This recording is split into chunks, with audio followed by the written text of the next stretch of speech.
Hello and welcome to Extra Time here on Fox's Hub, and I'm running out really of ways to say the same thing because I'm saying the same thing. I'm going to try and say it differently every single week because welcome along to Extra Time after yet another Leicester City victory. Iwan Roberts, as ever, is my co-host, and he's not the only one with me this evening that was at the Swansea.com stadium on Saturday, as Gerry Taggart also made the long journey down to South Wales with no complaints, I must say, Gerry. And it's the journey from the living room to the dining room for Tony Cottee this evening. Hello, Tony. You've been away, haven't you, in the last couple of weeks? Did you have a nice time? Evening, chaps. Yeah, I've been away. I went to Turkey for a couple of weeks. A little bit of golf, a little bit of relaxing on the beach. You know, someone had to do it, and it was I nominated myself, obviously. So, yeah, I've had a little bit of time out, and of course we had the international weekend as well, Dan. So it's sort of nice to get back into a football weekend. Yeah, very much so. You two you saw each other, obviously, at the Swansea.com. Had a bit of a catch-up, and you said you were laughing at Gerry. I mean, I went Friday night. It took me 6.5 hours to get there with the weather and the traffic and stuff like that. I was in my seat must have been about 1:30, and I've seen Big Gerald walking up the stairs. He just looked at me and shook his head as if to say, "What am I doing here?" Yeah. But I was there. Was the most important thing. I made it. I actually phoned you in on Friday evening, and he hadn't left Norwich yet. And obviously Llewellyn was belting it down. I thought, I'm not driving down in this, so I thought I'll leave it till Saturday morning. And actually, Saturday morning's weather was fine. The drive down was fine. He went to me. I've just spoke to Mark Crosley. He said the M4's closed. The gate must be off. Just fingers crossed with everything you had, so Matt Elliott would be sent in your place. But no, you went, Gerry, and you watched a record-breaking victory actually for Leicester. No side's ever got more than 30 points after 12 games at the start of a championship campaign. It's the best ever start. No team has ever won 6 in a row at the start of the season away from home. Leicester have done that, and it's the first time the club have ever done that as well, winning 6 on the bounce away from home. Yeah, and you know, you can only see it continuing, and I know it's sort of, put my fingers in my mouth a bit, but I can't see it stopping at the minute. I think if you analyse the game on Saturday, Leicester camped in Swansea's half throughout the first half, even though Swansea took the lead. You could never see Leicester not equalising or going in front. They were just superior in every department, really. Midfield, I thought, was really good. Harry Winks again, Ricardo, Dewsbury Hall, fantastic. 2 wide players, I thought, in the first half were really good, really productive from both sides, and especially the left-hand side with Mavididi. So, yeah, it was only a matter of time, I thought. And really, if we're being honest, Leicester could have scored 5 goals quite easily in that game. So, yeah, another really good, solid performance away from home. And I can't see it stopping anytime soon. I think it was 2 teams that really didn't want the international break. Leicester flying 6 on the spin.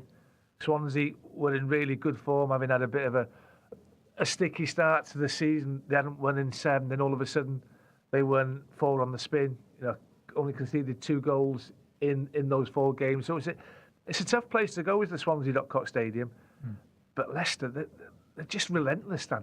Honestly, they're just relentless. And yet Swansea took the lead. And if you want that ball to fall to, if you're a Swansea fan, you want that ball from that looping header from Wout Fast to fall to any player. It is Matty Grimes, because he's a good player. He's got great technique. He's got a wonderful left foot. I think it took a slight deflection, which took it away from Hermansen. And the equaliser on 44 minutes is a bit fortuitous. Yeah. But you make your own luck there, don't you? And it changes the game, really, I think. In the second half, I mean, Leicester came out, and you just knew, Dan, it was a matter of time, not if, they were going to get that second goal. Ndidi, Dewsbury Hall, those runs from midfield, Mavididi in the first half. I mean, he gave the young lad Josh Key an absolute torrid time. He didn't know whether to stick or twist. It was an outstanding performance, and once again, you just got the feeling 3-1 looked a comfortable win. As Tag said, could have had a few more. Jamie Vardy guilty with 1 chance where he tried to go around the keeper. Maybe he should have sort of taken it first time. and just get the feeling that they still had a couple of gears to go up if they needed to, but they didn't. Yeah, we'll continue talking about that game at Swansea at the weekend. Still to come on the show, we'll also do our Lardle, which is our commentary game throughout the course of the evening, which you guys at home can get involved with. The four of us will go head-to-head with football Jenga at the end of the show. We'll catch up with LCFC women. They did suffer their first defeat of the season at the weekend. And as ever, get your comments in either on Facebook or on YouTube. And we can read out some of the best ones, or if you have any questions for our guests, please do get involved. Cat Gamble on Facebook says we're all doing absolutely amazing and playing really well, which I think sums it up perfectly. Tony Cottee, doesn't it, really? Leicester, it was record-breaking for a number of reasons at the weekend. And as Gerry says, hopefully, if we're right, you can't see it ending. It's been a fantastic start to the season, hasn't it? You know, obviously I haven't seen as many live games as I would have liked to have seen, but just the results keep coming in. And you know, the biggest compliment I can pay everyone at Leicester is we've seen teams before go down. You know, you look at the teams going down and you think, well, they've got good players. You know, can they keep those players? And you know, most teams always lose a few players, and we know Leicester have done that. You know, but if you can keep the bulk of those players, that's the main thing. But then we've seen in previous years, we've seen where clubs have really, really struggled at the start of the season. You know, despite having, as Leicester did against Swansea, eight players played in the Premier League for the club last year. And we've seen teams before really, really struggle at the start of the season. They can't get going. They can't get used to the Championship. The start from Leicester has been the complete opposite of what myself, Ewan and Tags would have seen in, you know, throughout sort of since the Premier League started, if you like, the last 30 years, where you haven't really seen a team start as well as what Leicester have done. You've read out all the records. Incredible achievement by the players and everyone involved with the club. But, you know, I didn't see it coming. I thought Leicester might just struggle a little bit to get into their stride, but they've hit the ground running. The results, you know, even the whole game, the one defeat, they could have won that one as well, you know. So it's been an incredible start, and they've got to keep it going. And always, I think, I'm sure the manager would have said this, you know, you don't start looking about being in the playoffs or getting promoted. It's too early in the season for that. We've only played 12 games, but the start has been amazing start for everyone involved at the club. You know, Tony said, you know, the players that have been brought in as well, they weren't household names. Obviously, Harry Winks is, you know, has been around. He's an international. The same with Conor Cottee, but some of the younger lads like Fatawu, Mavididi, who have come in, bit of the unknown. But have hit the ground running. The manager even, you know, yes, he was at Man City as an assistant, and he's had a little spell back in, was it Spain or Italy? Yeah. Italy and Parma, was it? Mm-hmm. But as far as I'm understanding and knowing the Championship inside out, it's just gone seamlessly for Leicester at the minute. And that's why I really can't. I think the players, well, the style of football that they're playing, the momentum that they've got, the confidence that they've got, the squad as well, Tags, the squad they've got. Hungry for more. And I tell you what, Jamie Vardy, I thought on Saturday, even though he didn't score, I thought he was brilliant as a captain on Saturday. Absolutely brilliant. The way he was telling the players to calm down and, you know, don't get flustered. You know, relax on the ball, take your time, let's set it up. He played a real captain's role on Saturday, Jamie Vardy as well. I thought he was excellent. I mean, the person I was working with for Radio Wales on Saturday, he said he still looks really sharp. And I said, he hasn't really lost any of his pace. He's still got that desire, still got that hunger, Correct. Still wants to score goals. And he's a great leader, and he leads from the front.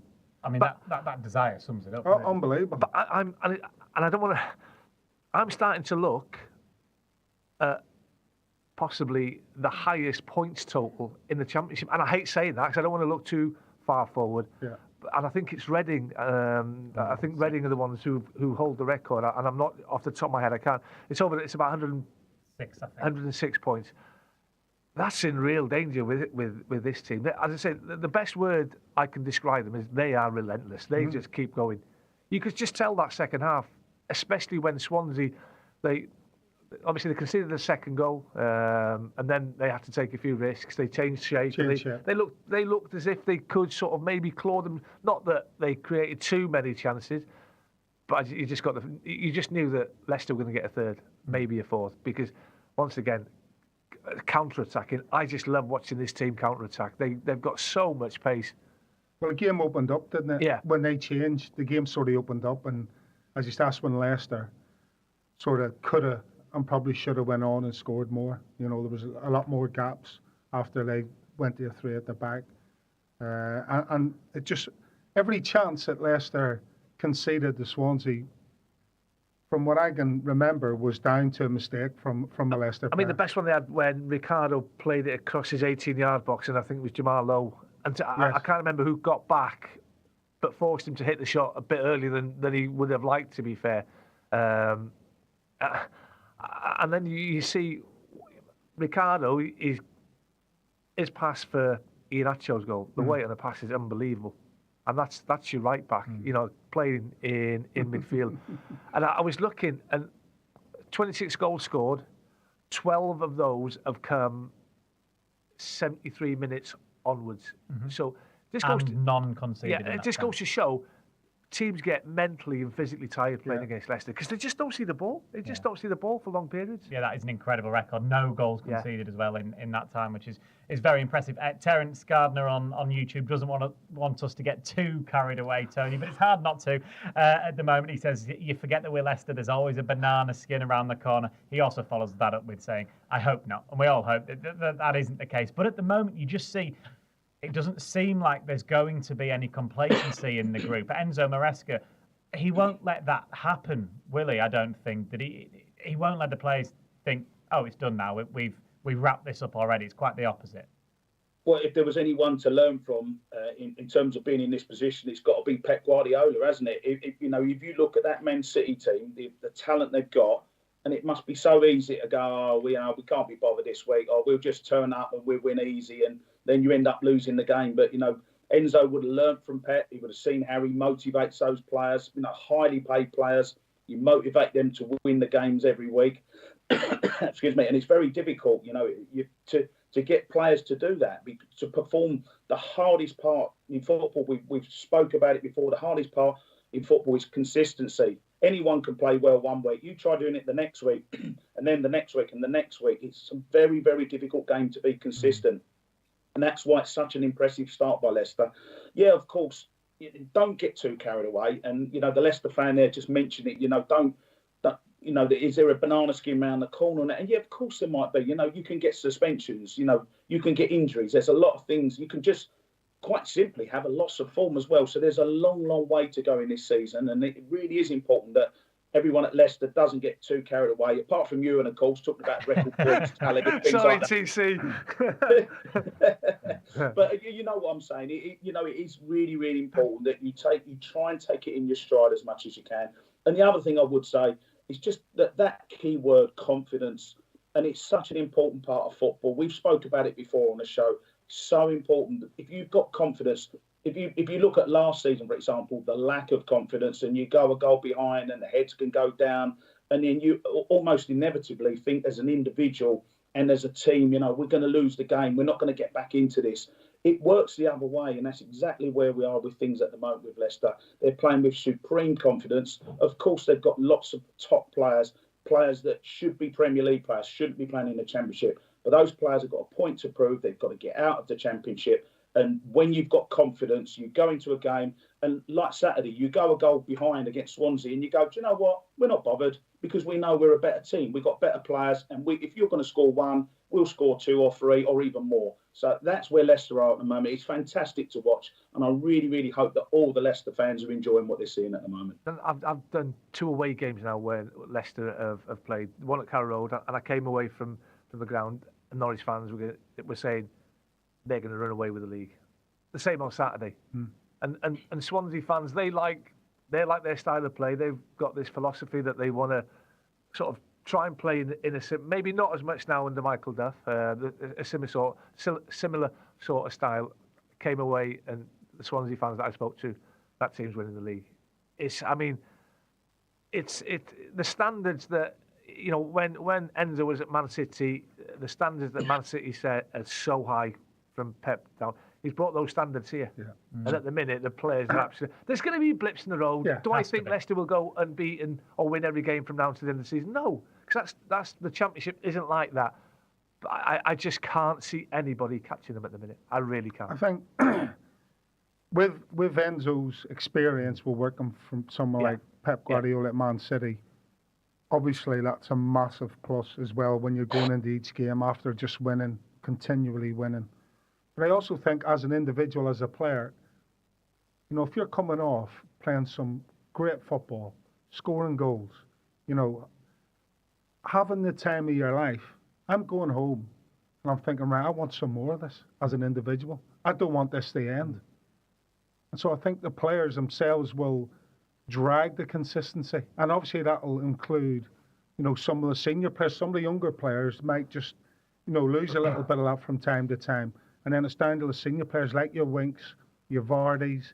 They will make sure that at every opportunity, the younger players, if they do lose a little bit of that consistency, they're back on it straight away. You can't help but want to play on that team. If having a blip means you then go on and win your next 7 games, conceding just 3 goals in those 7, I'll take a blip every now and then, I tell you. Absolutely, which is fantastic to see. And they should have won that game as well against Hull. Yeah, better team.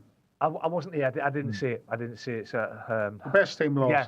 You know, I mean, I saw the stats. I saw the stats. Yeah. And by the looks of it, should never have not got anything from the game, sort of thing. Correct. But it was just one of them days where they couldn't hit the back line. That is a typical championship result. Yeah. Typical championship result. Yeah. Right, still to come here on Extra Time on Fox's Hub. We're going to preview the game with Sunderland tomorrow. Before we do that, though, we've got to do the first of our Lurdles this evening. If you're new to us here on Extra Time, Gerry Taggart is getting his notepad ready to go. I need my wingman, Bubba. Me and Bubba need to get synced. We are looking for... we're going to play a snippet of commentary. We'll play 4 of them throughout the show. They'll get easier and easier as the commentary goes on. You've got to tell me, pretty simply, who scored the goal and who it was against. There's always a link, which Ewan tries to second guess every now and then. So the first snippet of commentary is coming up now. Here's Adrian Silva looking for the ball over the top, but well read, but picked up by Ian Acho. He's got 2 beyond him. So don't be worried if you have absolutely no idea, because that's the point of the first clue. So the earlier you get it right, the better, and well done. So get your guesses in on Facebook and on YouTube. We're looking for the goal scorer and the team that it was scored against. Obvious clues being there, Adrian Silva and Acho playing in the same team. That narrows it down anyway, certainly to a season or a couple of seasons. When you look at form, Tony Cottee, obviously you've played in teams that have gone on great runs, that have maybe not gone on great runs, but when you are in a team that's winning games like this, 7 in a row at the moment, 6 as we know on the bounce away from home, do you bounce into every game thinking, but with confidence in a good way? I don't mean we're going to win this game and get over the top about it, but just with a confidence that you just fancy yourselves and you look around the dressing room and you trust everyone.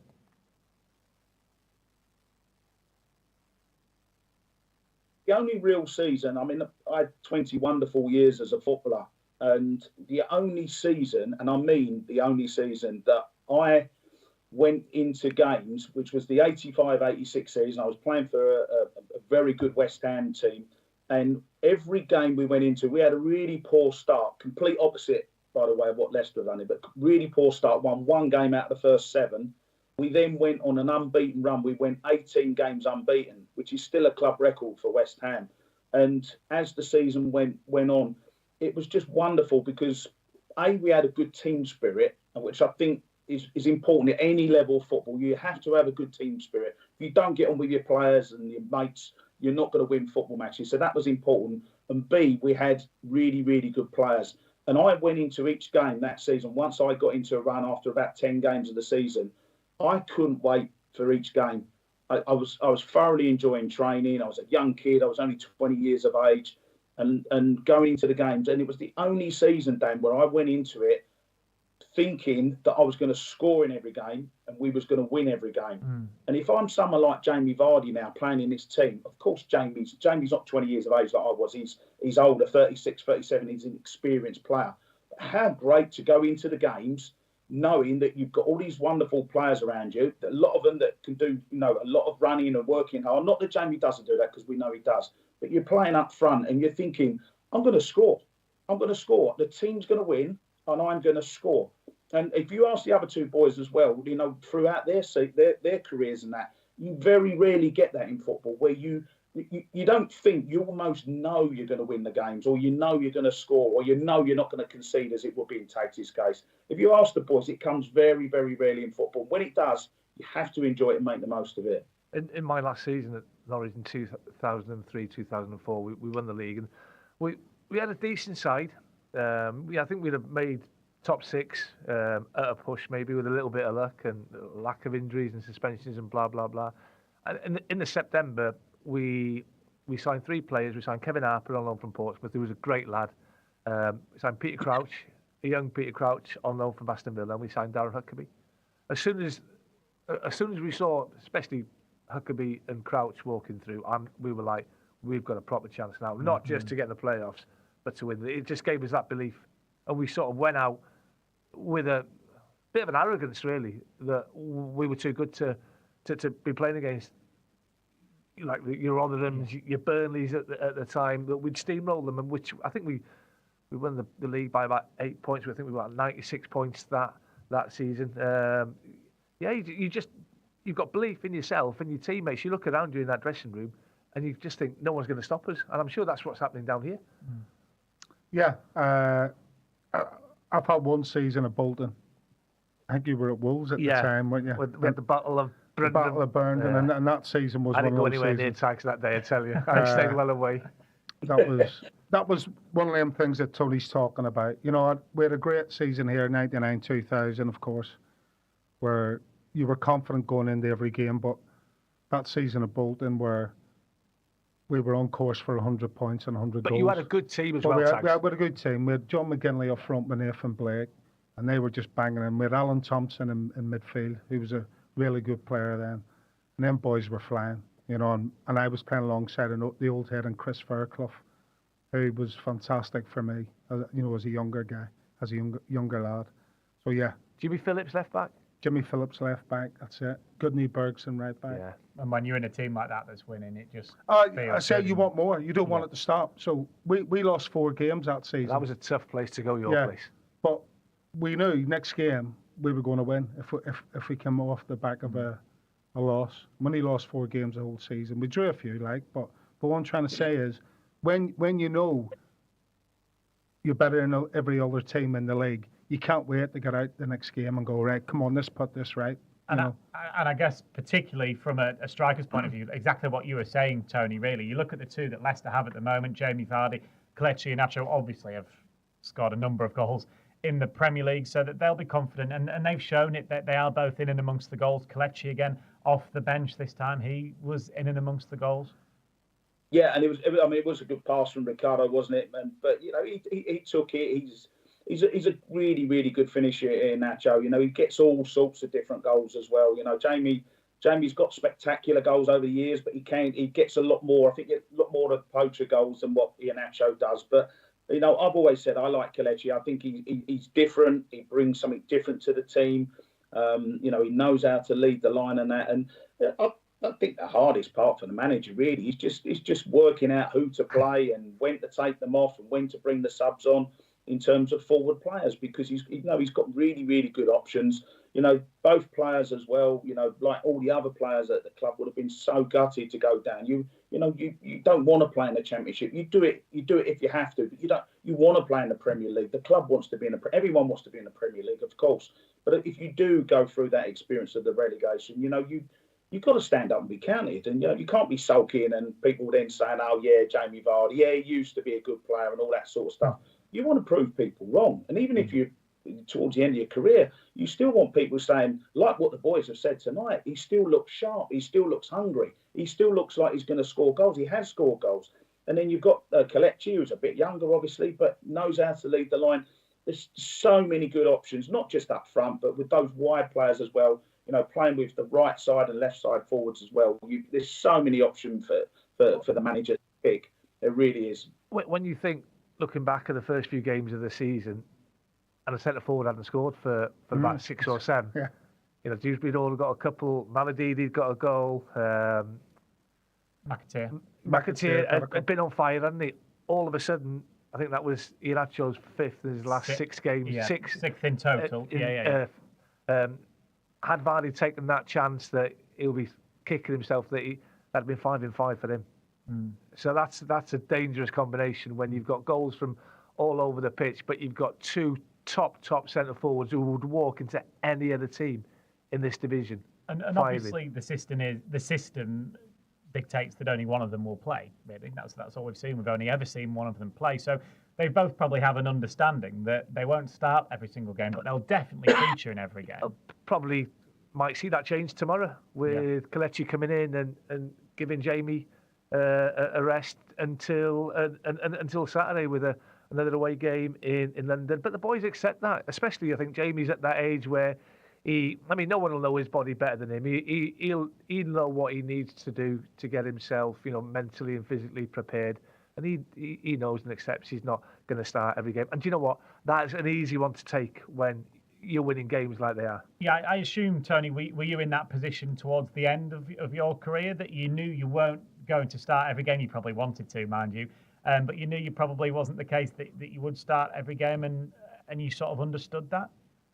Yeah, I think so. I mean, obviously, the last sort of real full season for me, Dan, was my last season at Leicester. As Tag said, wonderful season. Won the Worthington Cup, and really, really good season. But obviously, Heskey was still at the club, and Stan Collymore had arrived. And Martin looked at me. I was 34 years of age, and you're getting towards the end, and you have to manage your body. I mean, Tags will tell you what I was like in training. I didn't move in training. No, it was everything was geared towards me trying to play at the weekend, and I think Martin understood that, and I understood it as well. And you have to manage your body. And I know, we're 20. We're talking about 20 odd years ago now, and perhaps things are different. And you've got the sports scientists and the masseurs. There's all sorts of things to help you play a little bit longer and stretch your body and make it a little bit easier, make the recovery. Probably I think I struggled with the recovery. I know Tags did as well. Like Monday morning, we was like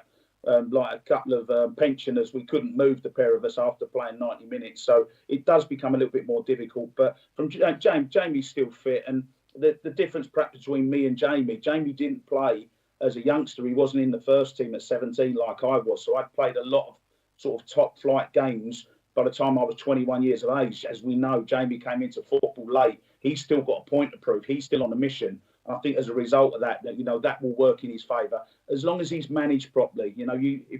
If you say to him, play Saturday, Tuesday, Saturday, Wednesday, I don't think that's feasible for Jamie, and I don't think they should ask that of him, the club. But they will manage him, and if he's not going to be starting, you've got Cottee. It's fantastic for the club. Absolutely, and you're forgetting, obviously, there's Patson Daka there, and Tom Cannon, the new signing in the summer. He's due to come in. I think there's an update from Enzo Maresca saying both he and Casey McAtee are actually fairly close to returning from their injuries, which will be really exciting to see. One bad piece of news, though, from today. Yunus Akgun, he won't be involved against Sunderland. He's picked up a knock. Tony, we have got a quick question from Steve, or more of a point from Steve. He says, every time we play Sunderland, I remember attending both League Cup semi-finals in 1999. Tony Cottee scored all three of our goals over both legs. It'll be a tough game tomorrow, though. I can see it being 2-1 to the Foxes. But that's always a nice memory for you, I'm sure. Oh, yeah, fantastic memories. Not just for me, Dan, but to play in a semi-final. Obviously, this was the 99 season, and sadly, we lost the final to Tottenham, a game that we should never have lost. But, those semi-finals were incredible memories. For me to score two in the semi, and then we had a great night out on the way back. I remember having a good night with the boys, and then we went into the second game, and that was a very good Sunderland team. Don't forget they had Quinney and Phillips up front, really good players going forward. And they took the lead at Filbert Street, and we had to really, really dig deep. And then I got the equalising goal, and we managed to nick a draw, which gave us obviously the aggregate to go through. But no, great memories. I mean, of all my sort of games at Leicester and that, I think a lot of people would always talk about my goal at Old Trafford where we won 1-0. But I think from a personal point of view, I think those two semi-finals, I was probably at the peak of my powers as a Leicester City football player. I think that season, I got the Player of the Year, and I thoroughly enjoyed those two semi-finals. Great games to play in. Yeah, hopefully we see a repeat and some goals against Sunderland, of course, tomorrow. We'll preview that game next. Before we do that, though, we've got to get clue number 2 for our Lardle this evening. Again, if you're new to the show, we're looking for the goal scorer and the team it was scored against. We've already played one clip. That'll be involved in this next one now, which we will play. So, a reminder, goal scorer and the team it was scored against.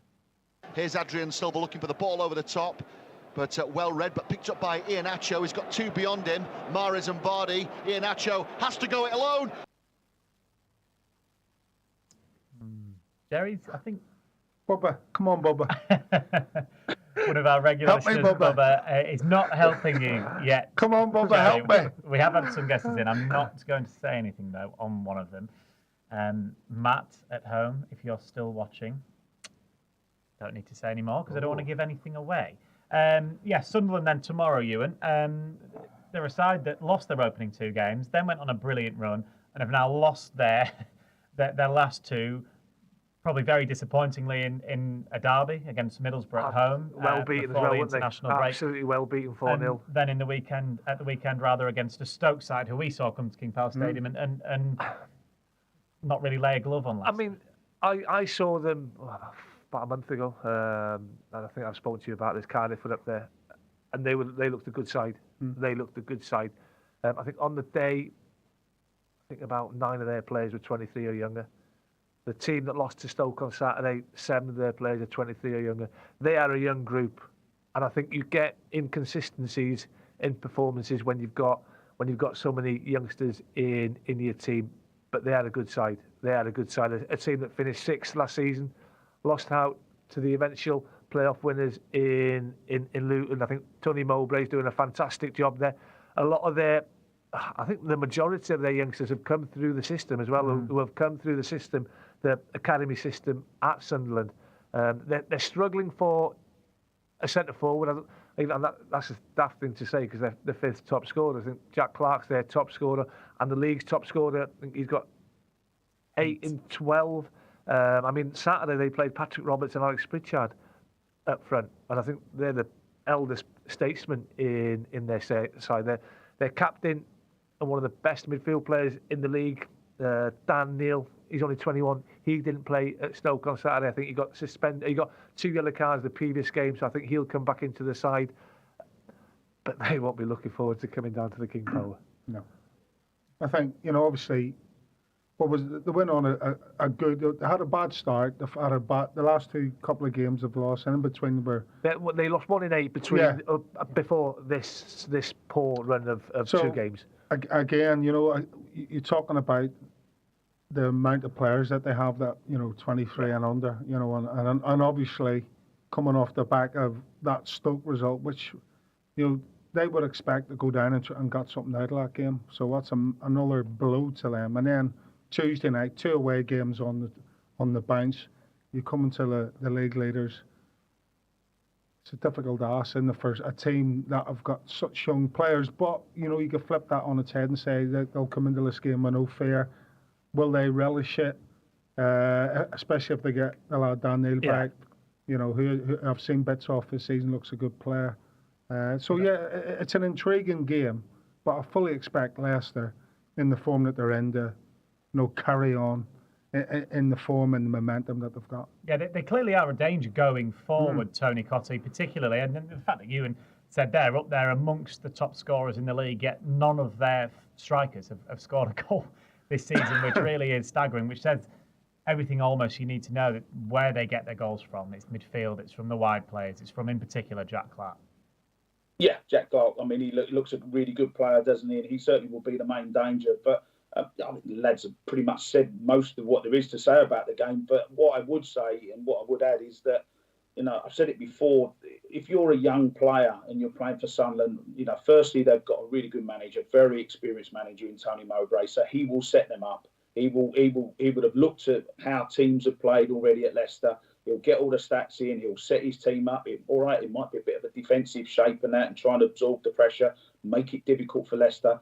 But as a young kid coming down from Sunderland to play at Leicester and that, this is your cup final. This is the game that you'll look at, and you'll look, and all right. You might be a little bit of trepidation, a little bit of anxiety because you're playing against the league leaders. But this is your cup final. You're coming down and playing against what we all think and what we've all agreed on tonight is, at this moment in time, this is the best team in the Championship.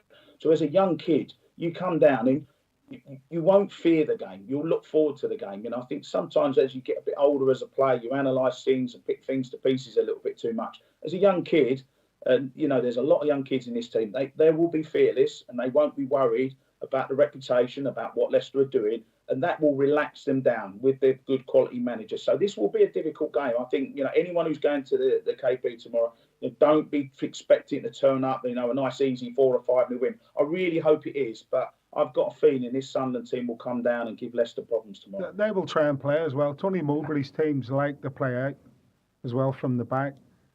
Now, I haven't seen all of the goals that they've conceded, or even in the last 2 games, but I'm thinking that there's been a few mistakes in there along the way.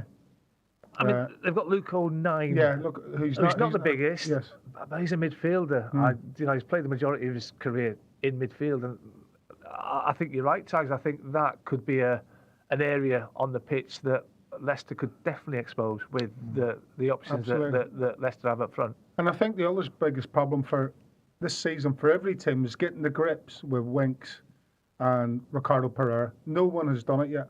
I've seen man-to-man on Saturday from Patino, and Grimes, man-to-man marking Winks and Pereira when Leicester have the ball. Didn't work. Because that means then if they're being man-marked by the 2 midfielders, then Ndidi and Dewsbury Hall, and they did one of those. And they did absolutely, and they did. And this is it. And then you've seen a team where they put the 2 hit with Stoke. You put the 2 centre forwards on Winks and Pereira, and the midfielders dropped even further back. They put 6 double-decker buses in front. It didn't work. So, again, the biggest issue for opposing teams is how do they stop these 2 getting on the ball and getting Leicester on the front foot. Never mind the other 2 and Ndidi and Dewsbury Hall. And never mind the 2 wide players. I mean, it's such a hard task. And with that inexperience that you spoke about, sooner or later, you've got to think that Leicester will, get the better of any defence that Sunderland or any other team in the league put up against them. I mean, those 2 look unstoppable at the minute, Dewsbury Hall and Ndidi. Ndidi, in the first half, got himself in some really good positions. I mean, I think he hit one a little bit too early. I think he got caught in 2 minds whether to cross it or to shoot. Yeah. I mean, the run that Keenan does for the second goal. Unreal. And then, indeed, he's clever. He knows what's behind him. It's just a little bit behind him, so he lets it go to Patel. Yeah. And he smashes it into the roof of the net. I mean, it's so hard to play against those 2. They're so powerful. They're so strong. But I do think it'll be a really good game tomorrow. I really do, because they're high. They've got high energy. They close down. They press. It'll be a test. It will be a test, but one I think that Leicester will be more than capable of dealing with. Yeah, but before you 2 will both be here for it, won't you? Ewan and Gerry, of course. Tomorrow evening, back again here. It's an 8 o'clock kickoff. That means we're live with Matchday Live from 7 p.m. on Fox's Hub. Before we move on and get our globe trotting with Iwan Roberts this evening, we do have to mention Harry Winks, I think, Tony Cottee. He's come up a couple of times. I feel like this season he's gone under the radar even to us. We've not really sort of singled him out, maybe for the credit and praise that he deserves. Enzo Maresca did so today, actually, in his press conference. He said he's a main player, an important player. I've already said many times he was our number 1 target, because I know Harry from a long time ago when he was still at Spurs. Then he was in Italy. I always thought he's a very good player. His skills are perfect for us, and we're very much seeing that, aren't we, in these opening 12 games? I've always been a big fan of his, Dan. I think he's what you would call a typical academy type player that's come through. Very, very comfortable on the ball. But what I like about Harry is I think he does the simple things well. And I think sometimes in football, of course we all want to see a 50-yard pass sprayed out to the wing and things like that, But the one thing you need to become a top footballer is to know what you're good at and do what you're good at. And Harry does that. Every time I watch him play, he understands the role. He's aggressive. He can tackle. He reads the game well. He gets the ball and then he passes it to someone and say, "Go on, then, boys, off you go." And by having Harry in that position, you get the ability for Ndidi and for Dewsbury Hall to push forward, for the wide players to push forward. If you look at any successful team, whether it's Man City or Liverpool or even when Leicester won the league, there is always a holding midfield player. It's such a vital position. You have to have that cog. It's piecing everything together. And any successful team over the course of history in modern day football, we'll always have a holding midfield player who does his job, who sits in front of that back four or back five, whatever it might be, and he allows the players to play. I'm not saying Harry can't play or doesn't play, because he's a very, very good footballer. I just think he's very, very, very good at his job, and he understands the game. And that's why, quite rightly so, that Enzo should be singing his praises, because he's a real important part of this Leicester team. Let's be honest, he should be playing Premier League. I don't think he signs for any other Championship club apart from Leicester. You look at his performance on Saturday, and we've just spoken about how Charlie Patino and Matty Grimes tried to man-mark him. They went to stand on him when Leicester... And he's just intelligent. He just took him to the side. Well, come on then, if you're going to man-mark me, I'll just take you over here, which means we've got so much space in that midfield area for the two boys. He's just an intelligent player, a really intelligent player who never gives the ball away. That's not a bad habit, Dan. No, and he's forming a really good partnership with Ricardo Pereira. We wouldn't have thought at the start of the season, talking about our midfielder having a really good partnership with the right back. But... Well, I was going to say, I did a Q&A with Conor Cottee and Tom Cannon last week, and Conor Cottee was saying when Enzo said he was going to put Ricardo in midfield, they were like, "You what? You sure?" And he's like, "What a masterstroke!" They couldn't believe it themselves, some of the players. And then obviously you look how it's turned out. We're like, wow, this guy really does know what he's on about, And so even they were bemused that somewhat, to some degree. Gaff, have you seen him going down on that right-hand side? He's and now you magnificent. see him in the centre of midfield, bossing things along with Winks. And I think you're right, with Harry Winks.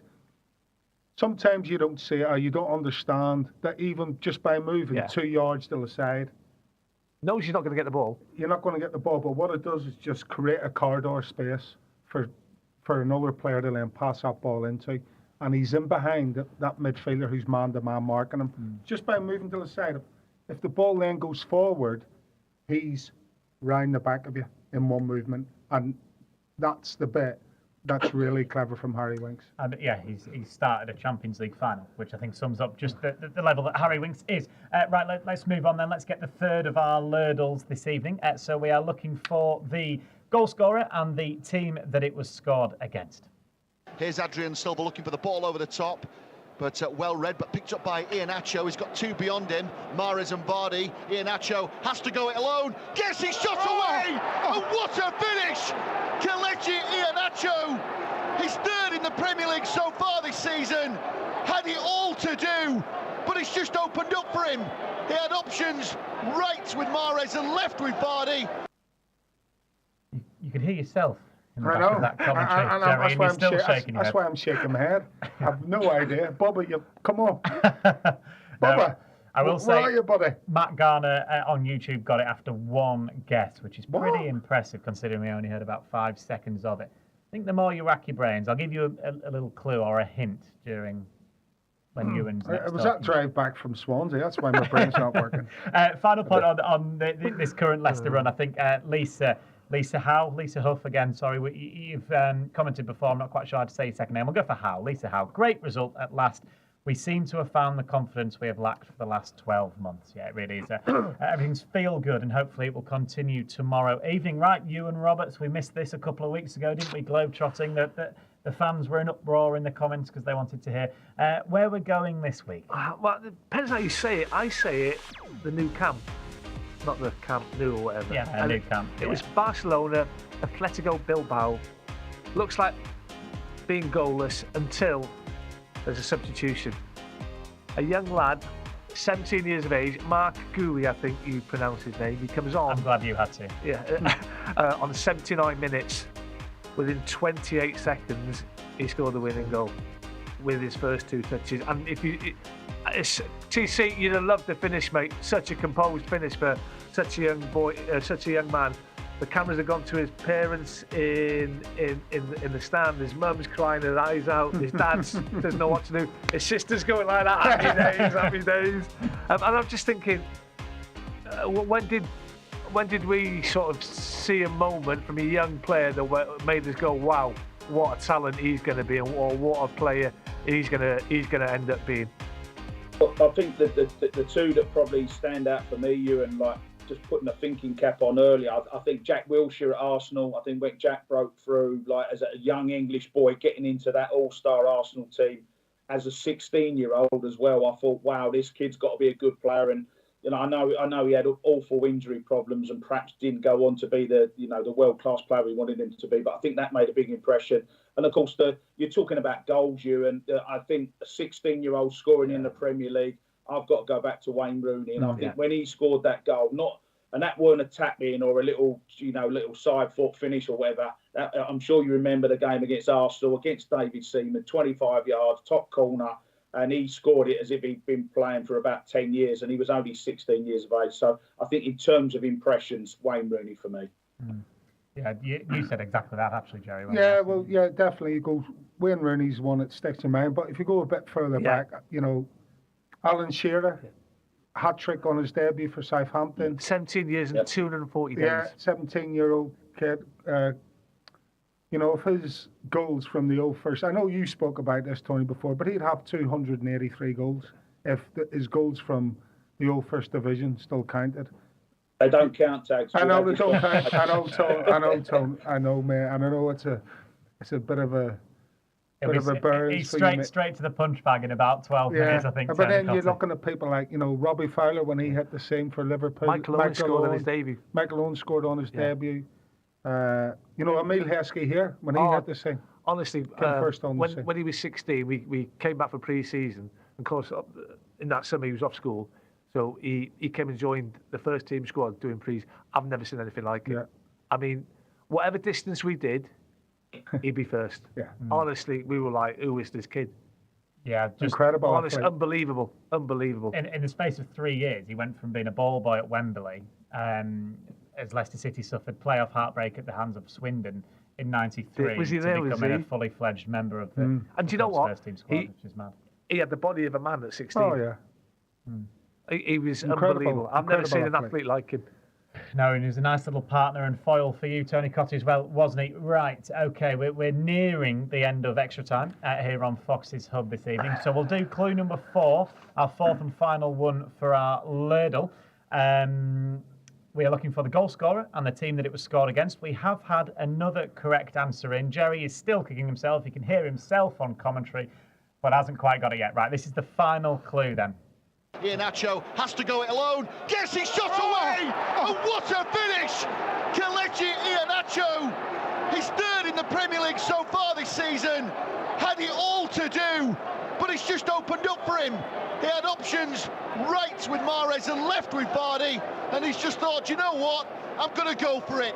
Left-footed from the young Nigerian. What a finish. 1, Leicester City 3. Wow. I just added in that extra wow right at the end, just to rub salt into the wounds for Gerry. I must admit, Gerry, I thought you would have got it by now. I really did. Chelsea? No. No. Right, the correct answers, as I've already said, Matt Garner, congratulations to you. You got it after clue number 1. He's since come back and he said, lucky guess, or he's a bit sad, who knows. I think stick with just good knowledge. Good knowledge. Steve as well, he's got it right. He says Kelechi against Tottenham. Oh. At Wembley. At Wembley. The game finished 5-4. To Spurs in the end. But they lost it. They did. But Kelechi and Iheanacho there. You must remember it now. It was a fantastic goal, wasn't it? I do. Yeah. It was a great game. Yeah. Great game. What was that in? Right at the end of the season. It was while Tottenham were getting their new stadium built, and we had to play them at Wembley. Yeah, and the link was that Kelechi Iheanacho made it 3-1 that day. He made it 3-1 on Saturday. Gone very niche with that one. Right, let's do. You could have got it. You were there, and Matt Garner got it after 5 seconds, and you were there and didn't get it. Bubba must be having a night off tonight. We've got our football jenga coming up in just a moment, so I'll read out tonight's clue where these guys can write these down, get their first guesses in before I do predictions. So. The Jenga is, all 4 of us go head-to-head with a theme. We've got to take it in turns to do an answer. If we repeat one or if we get one wrong, we are out. So the theme is, name any goal scorer from this weekend's games in the Premier League and the Championship. So Premier League or Championship, any goal scorer from any of those games. And while these guys I'll be panic out first and here. frantically write down, I think I fancy Iwan Roberts Oh, here. no.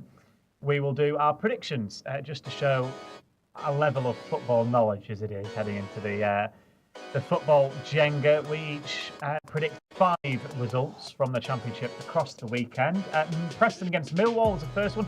Ewan and I have both said 1-1, and the score was 1-1. That means we get 3 points for that. There's nothing for Gerry and Tony because they didn't even get the result right. So that's 3 points so far for the two of us. Next up, I had a stinker. Bristol City 1, Coventry 1. Nobody gets a point there. No one predicted Bristol to beat Coventry. Hull City against Southampton finished 2-1 to the visitors. No points again for anybody there. Surprisingly somewhat. No one having Southampton winning away at Hull. Norwich 2, Leeds 3. I was probably closest. Yeah, I was the only one that got a point there. Backing Leeds away from home. Not quite 3-1, but it was 3-2. And finally, Watford against Sheffield United. And it's a point for everybody on the board. So let's see where that leaves the table then. At the very end, Tony Cottee still out in front, but I've had a bit of a surge in the last couple of weeks. I've gone from bottom to just 2 points off the top. 5 points for me this game week, 4 for Tony, 1 each from Gerry and Tony. Means it's tight at the top. Not quite though for Iwan Roberts, who is bottom of the league. He's got to make up for it with his football jenga this evening. I think he might do. He's been frantically scribbling down there during us doing the predictions. So let's go to football jenga then. The theme is any goal scorer that scored in the Premier League at the weekend or in the Championship. I'll kick us off because you guys have all been writing down, and I am going to say Kelechi Iheanacho. Who's next? Gerry is next. Who? You always go right. Vestergaard. Tony, round to you, please. Yeah, Declan Rice. Patel. Who?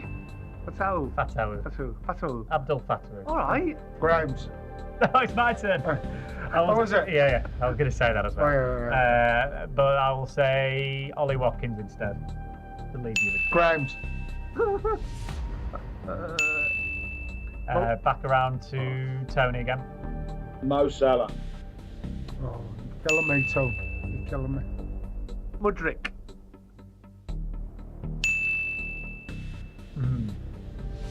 Trossard. Good shout. McTominay. Jarrod Bowen.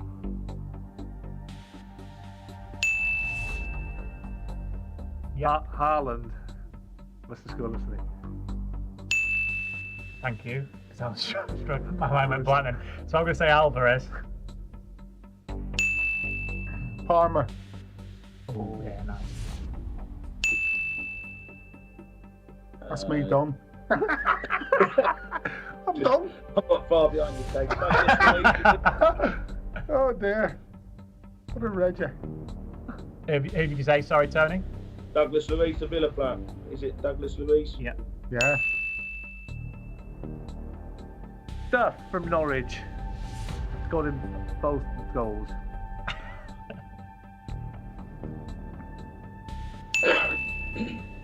I will say Jack Clark for Sunderland. good shout. You mentioned on the show that he scored as well. Back to you, Gerry. With your head down. Trying to think of any teams.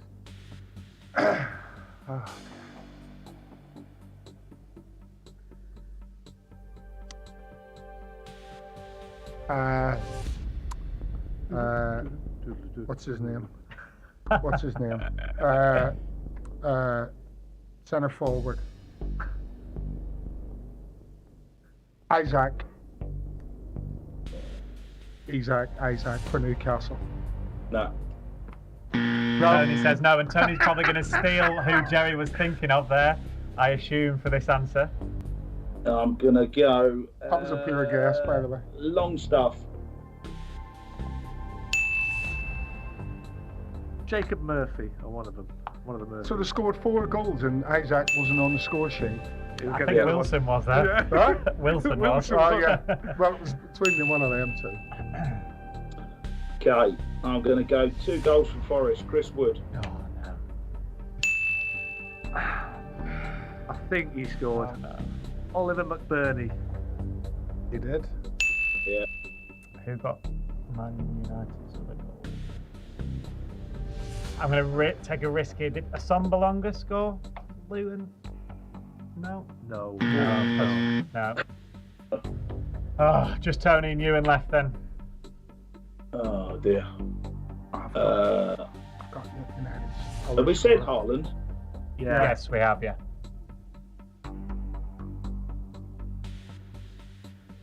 Scored the other goal. Alvarez. Said him and all. Said him. There we are. Sorry, hear what you say. Yeah. Oh, sorry, Tony. That's a nasty way to go. Ewan, if you get it, I think he scored because he's in my fantasy football team. Adebayo for Luton. Yeah. Oh. Well done, Ewan. That's a shame for Well Tony. done, That. Ewan. That's a Comfortable shame. victory. Yeah, I think I'd gone Lucky after that. Tom. you were definitely Bucky's favourite, weren't Yeah. you? There, Ewan. Because he's an anorak and watches every goal that ever goes in. It's called and, knowledge. and obviously I didn't watch any. Yeah. Too busy in the car. Yeah. Yeah, correct. Ewan Roberts and Mark Garner watching together. You know. We've got a few social media posts actually from some of the Leicester City players. Obviously, following the game at the weekend, we've got to go to these because we finished Jenga too early because we're all rubbish and didn't last very long. Jamie Vardy says, the best fans, thank you for your support and get home safely. Gerry did get home safely, just not quickly. Abdul Fatwa says, what a team, lads. So happy to score my first goal for this wonderful club and lovely support from the fans as always. The journey continues. Ricardo Pereira, we always like to see his, don't we? Very good result after the break. Congratulations to Abdul Fatawu for your first goal. Thank you to the fans who travelled. You're really seeing that a lot this season, a lot of the players supporting the fans or thanking the fans for their support. Mads Hermansen, again, brilliant in goal, wasn't he? Made a brilliant save on the stroke of half-time. We didn't get to mention that. He says, big win on the road. We keep going. Yeah, there's loads more of these. Cottee and Nacho, 3 points in the bag. Sums it all up, really, Gerry, doesn't it? From a Leicester point of view, just a really good 3 points and hopefully more of the same tomorrow. Yeah, you know, it's like you know, from Hermansen, you know, we keep going, which is obviously the biggest message that, you know, I suppose the manager can give to the players leading into tomorrow night's game is that, you know, it's important. We're doing brilliant, but you have to keep going. There's still, you know, 34 games of this season still to go. Yeah. So what's that? What are we, a third of the way through? Almost a quarter of just over a quarter of the way through. So a lot of football. Yeah, got to keep going, keep the momentum, confidence. It's great to watch. I told you Saturday I stayed in the same hotel as the team on Friday night, and you know what? It's great.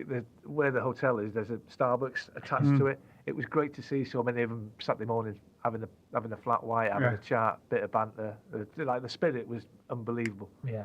And you bottled a photo, didn't you? I did. Cause as I walked in just before Harry Winks, and I've looked, and he's gone to speak to Jamie Vardy, who was sat in the corner on his own, and I've gone to the thing, and to be fair, he's come behind me, and I've gone, oh, go on, mate, you were before me, you just went to see your mate, so I let him in before me. That'd have been a nice photo, wouldn't it, that I've got on social media, two former Leicester City strikers with each other in one selfie, you and asking Jamie Vardy for said selfie. But the security fella just gave me one stare, I thought, I'm not going anywhere near me. Big thank you to Tony Cottee, to Iwan Roberts, and to Gerry Taggart for their company this evening. The two sat either side of me will be back again tomorrow night here at King Power Stadium. I'll see you on Saturday, Dan. I'm Saturday at QPR, so I'll speak to you guys Saturday. Absolutely brilliant. Thank you very much, Tony. Speak to you on Saturday. We'll see you two tomorrow. It is an 8 o'clock kickoff tomorrow night. That means we are live from 7 p.m.